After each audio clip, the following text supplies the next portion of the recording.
Hey, what's up guys? Welcome to Tommy versus Time. In this series, guys, we're gonna be going through a really cool experiment. Something that's been not bothering me, but that I've noticed that you see in a lot of cookbooks these days, and a lot of recipes are, you can make these recipes in like 5 seconds or 15 minutes or whatever it is.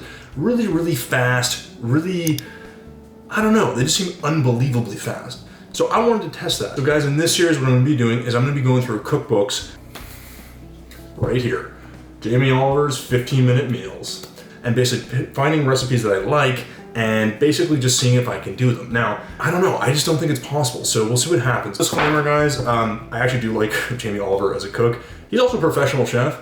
I am not. Caveat there is that most of these books, in my opinion, are meant for people that are home cooks. I mean, a chef isn't gonna buy this book, I don't think. So another little thing, guys, just to go over some of the sort of the ground rules and sort of how we'll be doing this series. He outlines very clearly in the beginning of the book that you need to have a food processor and some other gadgets. I don't have a food processor. I don't even know where I would store it. I stop time when I'm doing things for editing. I'm on my own, guys. I don't have a crew of people to help me, so I have to move cameras and I gotta do all this other stuff. So that being said, I'll try to give a best estimate of the time, but I will be running a clock to see how far I get in 15 minutes. So some other points that we'll be covering, guys, just to give you an idea, is gonna be how much the meal costs. We're gonna go over the taste, how kind of easy it is to make, how accessible is it. The final thing we're gonna measure is time. Can we do it in the allotted time? Now, another thing I will point out, guys, is in his book, he basically points out that you have to have a kettle already on the boil, all your ingredients and all this other stuff. Now, I don't know about you guys, but the big thing I have against that is that the reality for me when I walk into my house is basically once I walk in and I start doing things, that's when the time starts.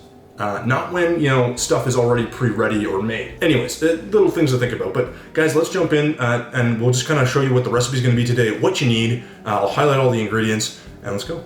All right, guys, so here's today's recipe. It is Blackened Chicken Quinoa Salad. A bit of a mouthful, looks really delicious. That's what he made it look like. We'll see what ours looks like, guys. All right, so here's your list of ingredients, guys. I recommend you just pause the video here so you can capture them all. As you can see, we have a wide variety of things. Next thing you're gonna do is you're going to set your timer for 15 minutes. We're starting with 1 1/4 cup of quinoa. That's about 10 ounces for my American friends.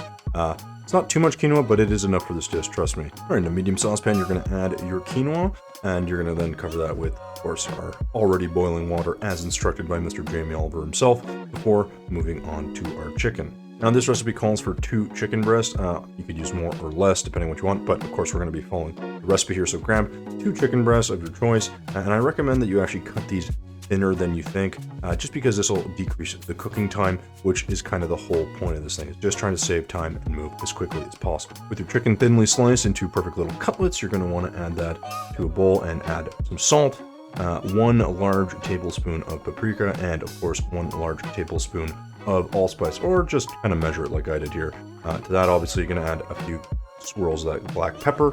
We're adding about a tablespoon of olive oil, and then of course getting your hands dirty, get in there, mix everything, and then quickly transitioning over to your cast iron pan. You put all your chicken there, guys, try not to crowd the pan, and then just let that thing sizzle. That done, we're gonna move to the rest of our prep, which includes our spicy peppers, some cilantro, and some green onion, all of which we'll be chopping finely. Now, in this case, we're going to top and tail our green onion, cut that in half before grabbing our mint and our basil and putting that all together. So you're gonna make one big pile basically of green herbs. Pick out the things that you want. Basil is optional here, guys. I just had some in my fridge, so I decided to add it. You're gonna wanna grab all your greens, get them into a nice pile, and of course start chopping. Now, obviously, if you have a food processor, this would go a lot faster, but I didn't have one. But that's okay, so we're gonna keep chopping until we get a nice fine pile like this before moving on to our peppers. So for the pepper, you're gonna wanna cut the bottoms and the tops off before just kind of rolling it out and taking all the white, bitter parts out. That's probably the easiest way. You're gonna cut that into about 8 sections like so, and do the same again for your second pepper. With your second pepper all chopped up, you're gonna move on to your spicy peppers and cut these into thin little slices. Now, you can take the seeds out like I did, or you can leave them in depending how spicy you want it. That is entirely up to you, but I do recommend a little bit of spice. It goes really well with this dish. So we're gonna check on our chicken, guys. You should have a nice blackened color here. Once you've flipped all of that and let it kind of settle down again, you're gonna add your peppers that we just cut, and then give that a quick stir before moving to your mango. You'll then want to cut into the mango kind of into a bit of the small cubes into the actual skin, and then bend that outwards before cutting like so. This is probably the easiest way to cut a mango, guys, but maybe there's a better technique. I don't know. This worked for me.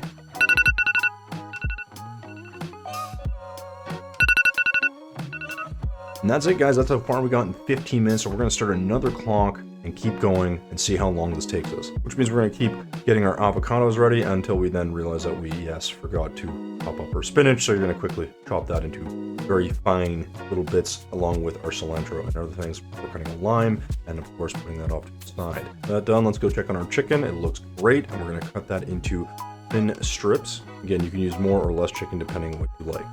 Very quickly, here are our prepped ingredients: some bell peppers, some mango, some avocado, some spicy peppers, some blackened chicken, of course, some herbs and spinach, and our fresh limes, as well as our microgreens that we'll be putting at the top. We also have some feta cheese, some Greek yogurt. So you're going to want to grab some of those herbs and put them in a bowl just quickly so you can mix in your couscous and let that kind of absorb all that flavor and get that nice, beautiful color. Also going to want to add a bit of salt and, of course, about a teaspoon of olive oil to this as well before mixing thoroughly. Once that's mixed, you're going to put that onto your serving dish. Just get it all in there. Just dump it. It saves you time. Spread that out and then add some of your toppings. We started with some of the hot peppers here before adding a big helping of our mango. Guys, the mango was excellent for this dish. I can't recommend it enough. We then added some chicken, followed by our blackened bell peppers and chunks of our avocado before mixing this all together. Now, I know it looks a little bit messy right here, guys, but we still have a little bit more to add. Specifically, we're going to add a lot of feta cheese onto this. It just gives it a beautiful pop of color, guys, and gives it that salt.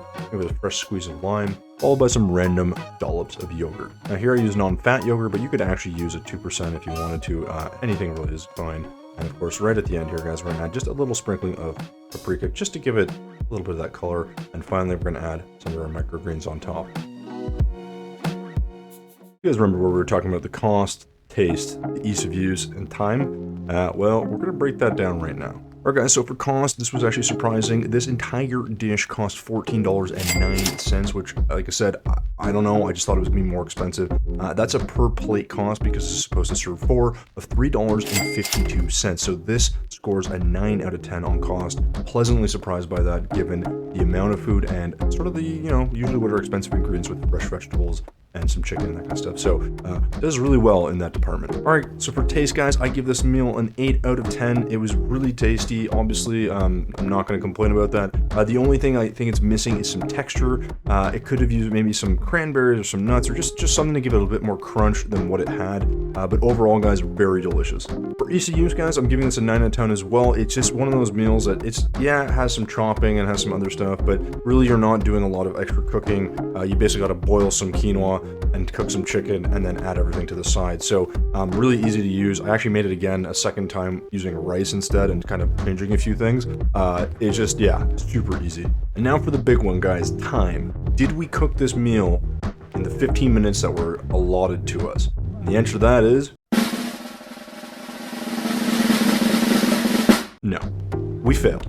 We actually needed almost 11 extra minutes, so that's almost literally twice as much time as it actually says it needs. So that's a fail on that one. So there you go, folks. Jamie Oliver's San Fran Quinoa Salad. It's cost effective, it's tasty, it's really quite easy to make. It's just, you can't make it in 15 minutes. As always, guys, if you guys enjoyed the video, please do not forget to like and subscribe.